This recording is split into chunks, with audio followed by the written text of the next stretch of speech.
Assalamualaikum warahmatullahi wabarakatuh. Perkenalkan, pada kesempatan kali ini saya akan membahas sebuah topik yang berjudul Inovasi Pelayanan Publik sebagai Wujud Reformasi Birokrasi.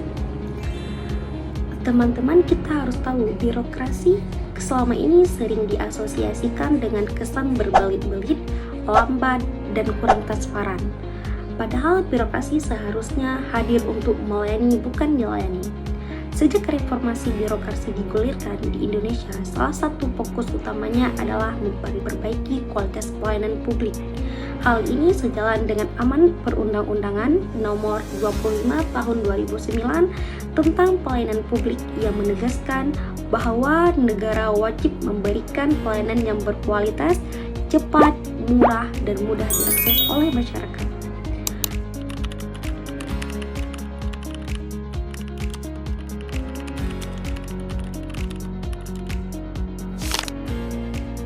Konsep inovasi pelayanan publik. Inovasi pelayanan publik dapat dipahami sebagai gagasan atau cara baru yang diterapkan oleh instansi pemerintah untuk meningkatkan efisiensi, efektivitas, dan kualitas pelayanan kepada masyarakat. Inovasi ini bisa berupa penyederhanaan prosedur, digitalisasi layanan, hingga perubahan pola pikir aparatur dalam melayani.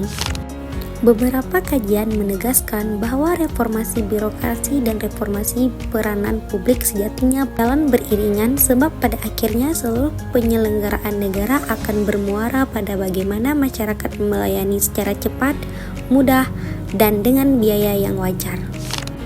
Bentuk-bentuk inovasi terbagi menjadi 4. Yang pertama, digitalisasi layanan seperti aplikasi perizinan online, layanan kependudukan digital, dan sistem satu pintu. Yang kedua, penyederhanaan birokrasi seperti pemangkasan jenjang jabatan dan prosedur yang tidak perlu. Yang ketiga, zona integritas menuju WBK atau WBBM seperti predikat wilayah bebas korupsi dan wilayah birokrasi bersih melayani yang mendorong instansi berlomba memperbaiki layanan. Yang keempat, kompetisi inovasi layanan publik seperti ajang yang mendorong pemerintah daerah menciptakan terobosan baru dalam melayani warganya. Contoh kasus mall pelayanan publik. Kasusnya, pemerintah membentuk mall pelayanan publik yang menggabungkan berbagai layanan seperti pembuatan KTP, paspor perizinan usaha, BPJS, dan layanan instansi lainnya dalam satu lokasi. Bentuk inovasinya, pelayanan satu pintu, proses lebih cepat dan sederhana, mengurangi birokrasi yang berbelit-belit. Hasilnya, masyarakat tidak perlu berpindah-pindah kantor sehingga waktu dan biaya badan menjadi lebih efisien. Mengapa inovasi penting? Karena inovasi menjadi jembatan antara regulasi reformasi birokrasi dengan kebutuhan real masyarakat modern yang semakin paham teknologi dan menuntut layanan yang cepat serta transparan. Analisis kondisi birokrasi di Indonesia. Jika kita amati, capaian reformasi birokrasi di Indonesia sudah menunjukkan kemajuan, misalnya melalui layanan digital di berbagai daerah. Namun tantangan masih terasa nyata, seperti resistensi terhadap perubahan di kalangan aparatur, keterbatasan anggaran dan sumber daya, serta koordinasi antar instansi yang belum optimal.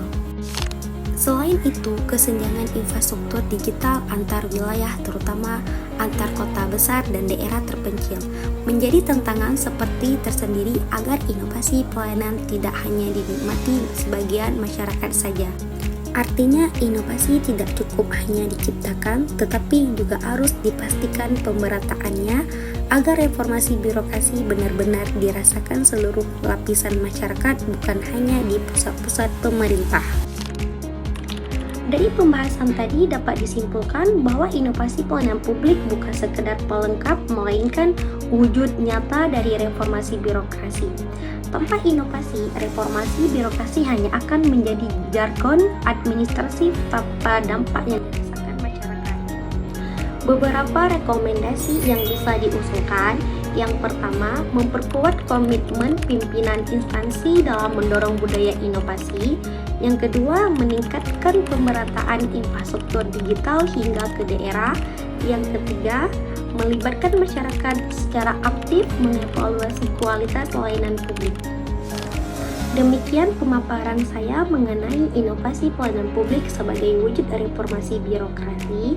Semoga materi ini yang saya sampaikan dapat menambah wawasan dan memberikan pemahaman mengenai pentingnya inovasi dalam meningkatkan kualitas pelayanan publik di Indonesia. Cukup sekian dari saya. Wabillahi taufiq wal hidayah. Wassalamualaikum warahmatullahi wabarakatuh.